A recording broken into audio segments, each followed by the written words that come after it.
Claudia here. If my voice sounds a bit rough today, it's because I developed a sore throat overnight. But I really want to finish this video, so please bear with me. Should I get too hard to understand, there's, as always, subtitles available. So I had this sudden urge to do fan art. Just fan art in general, not necessarily Berserk fan art, but without consciously planning for it, an image of Griffith popped up in my mind. What I did here is what I like to do with every piece that's a bit more complex, and that is making a digital sketch first.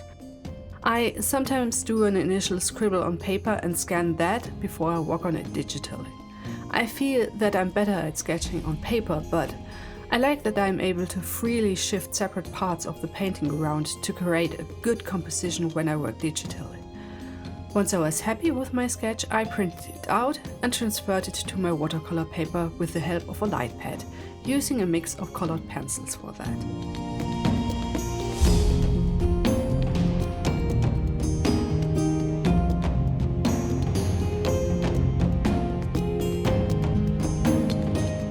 Just as I was ready to go in with my paints, I made a spontaneous decision.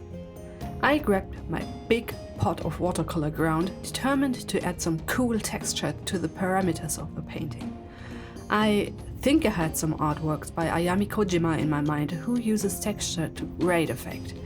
And I liked it before I tried to put paint on top of it.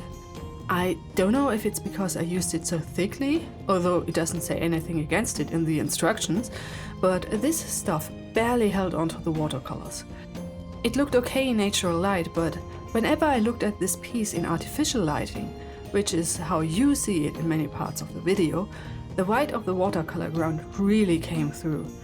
I started to regret my decision so much that I was very close to just scraping it all off. I'm glad I talked myself out of it because it probably would have ruined the paper beyond fixing. So I pushed through until near the end when I dug out my old dried up black gouache and that finally covered the watercolor ground.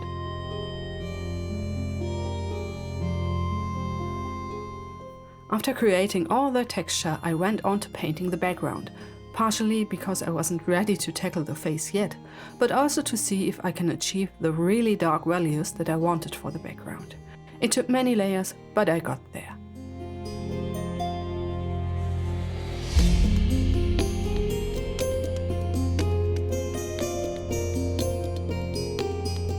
I am now going to make a confession. I am not up to date with the manga series. But hear me out, I have reasons.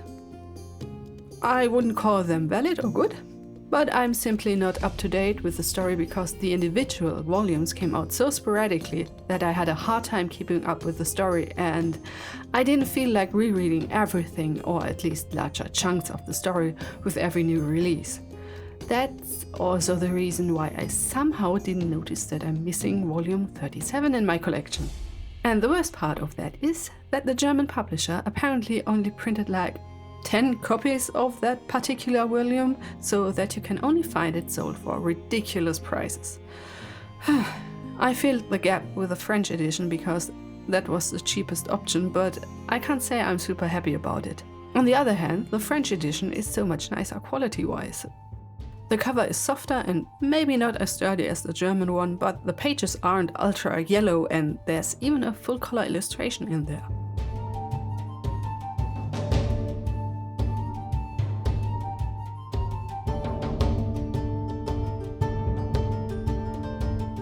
But let me tell you a bit about my history with Berserk. My first contact with Berserk was actually through the Dreamcast game that my sister brought home one day. I have absolutely no idea what compelled her to buy this game, but I believe she worked at a games shop back then, so I guess she could have playtested it there. I'm also pretty sure it was in Japanese, which made understanding the story even more confusing since it takes place somewhere in the middle of the manga series. But that didn't matter because the game was epic. If I were to play it again now though, I wouldn't be surprised if I were to complain about clunky controls and terrible camera angles, because that's what plagued so many games of that time. But who cares? I will forever fondly remember that awesome fight against Zod, even all my frustrations, because that fight was hard. kind of like a proto-Dark Souls now that I think of it, which is fitting considering that Berserk is for sure a big inspiration for the Souls games. What followed after the game was the first anime, with fansubs and potato video quality. I loved it, and all my friends loved it, and it answered some of the questions I had after playing the game. There's still quite the gap between the game and the end of the anime, because it only covers about 12 volumes of the manga. Also, Forces is the best anime opening song. And that's not an opinion, it's a fact.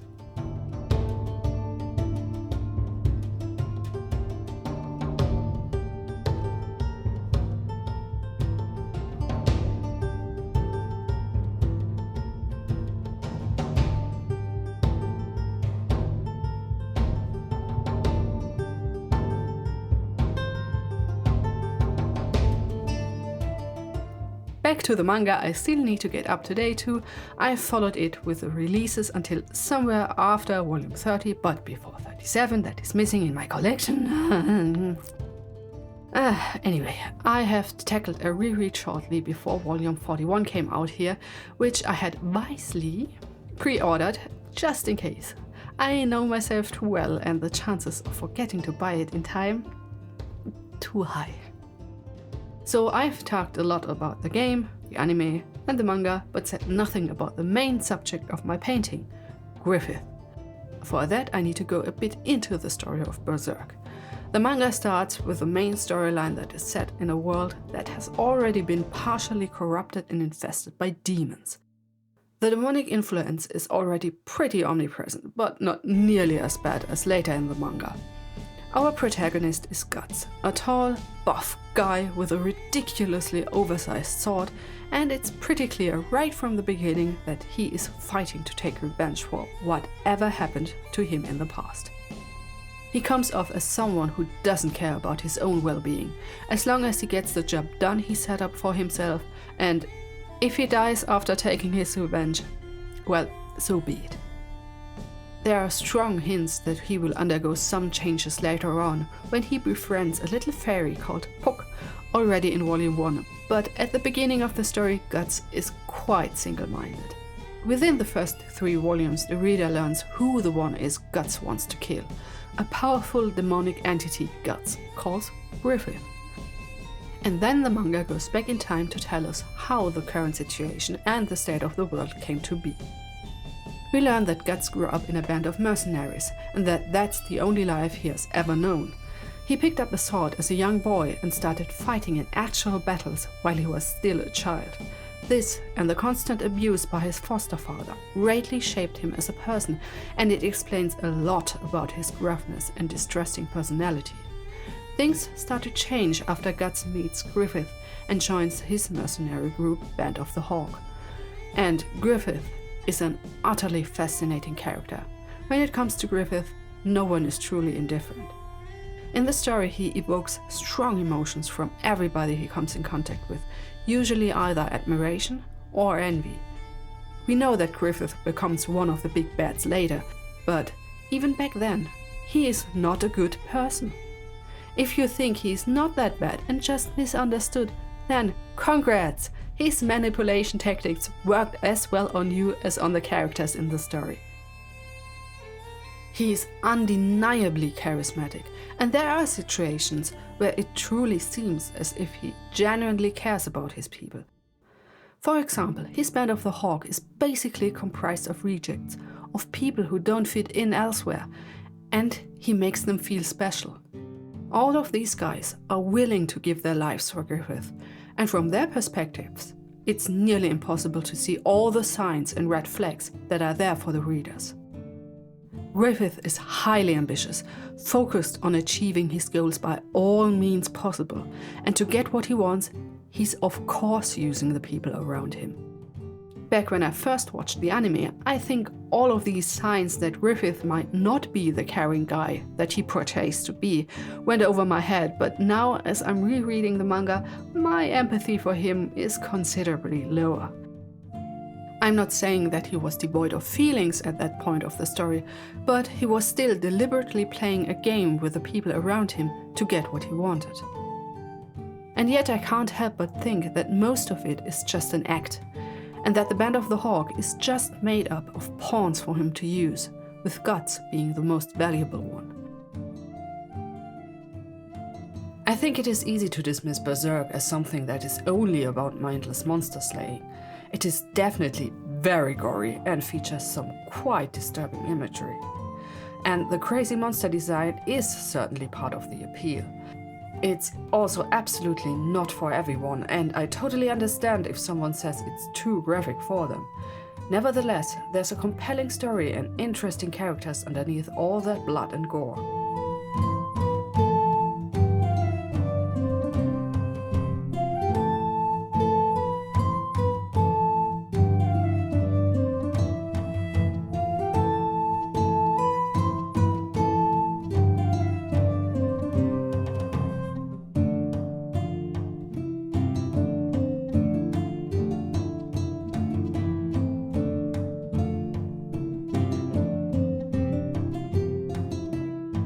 Those of you who are familiar with Berserk might have noticed that I'm not painting Griffith from the flashback by the style of his armor.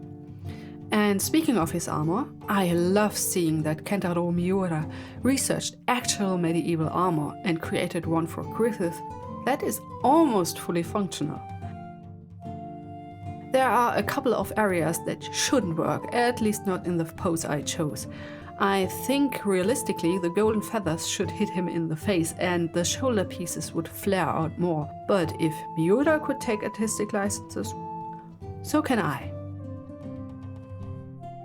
Also, the arm pieces seem to be attached to the elbow guards by rivets, which should restrict movement and inhibit the rotation of the lower arms. Actual armor uses leather straps in that areas. But other than that, I'm impressed by the construction. Those clasps at the sides of his breastplate are just chef's kiss. But boy, are there many details. I analyzed the crap out of my references. If you've planned a cosplay, you now know who to ask for a detailed breakdown. The only thing I omitted were the gauntlets, because they didn't work with my idea for the artwork, where the blood on the blade may or may not be Griffith's. This is only the second time I've painted armor, and it's always a challenge. I looked at actual armor for this, but painting highly reflective surfaces is not easy. I fully admit to mostly winging it. Realistically, all the metallic surfaces should have reflected onto each other, plus hair and also the cloak. Let me just pretend that I didn't do all that because the painting would have looked too busy. And so I mainly focused on incorporating the red light coming from the bottom and the blue from the top. There are a couple of areas where I played fast and loose with the placement of the red and the blue, and on Griffith's lips I accidentally got it completely backwards. And I kinda like it. I think it works.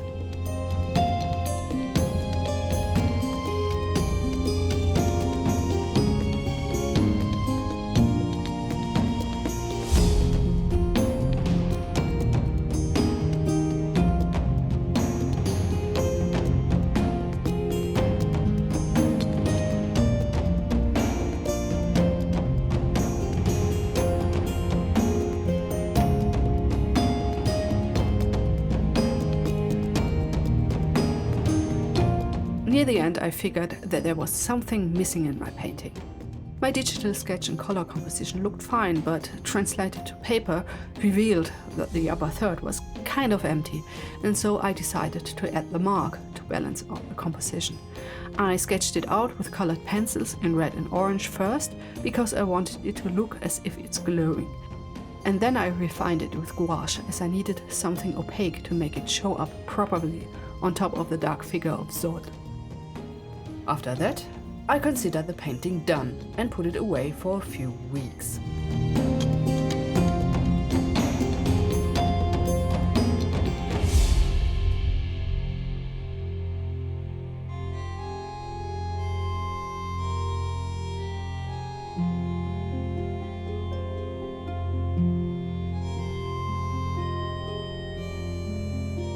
And then I looked at it again and figured, there was something off with the overall composition and balance. So the first thing I did was to grab my gold watercolor paint and brushed it over the textured areas. It looked good, but now the bottom part, that is the cloak, was just too busy. There is such a thing as too much texture, and this painting definitely had too much of it. I therefore took a deep breath, grabbed a knife and started to scrape away the watercolor ground on the cloak. I'm not gonna lie, this was a bit nerve-wracking and I did damage the paper in some smaller areas, but it needed to go. I then went over it with gouache, didn't like it, wiped it all off, added more gouache, didn't like that either, and wiped it off again. I covered the cloak with a thin layer of watercolor ground, and that finally gave me a good enough base to work with. And with that, I was finally done. Overall, this painting was quite the journey with lots of ups and also downs. In the end, I really enjoyed trying new things here, and maybe one faraway day I learn how to be more efficient. But not today. I hope you enjoyed watching this video. If you did, consider giving it a like, make a comment or subscribe to my channel. Until next time, bye!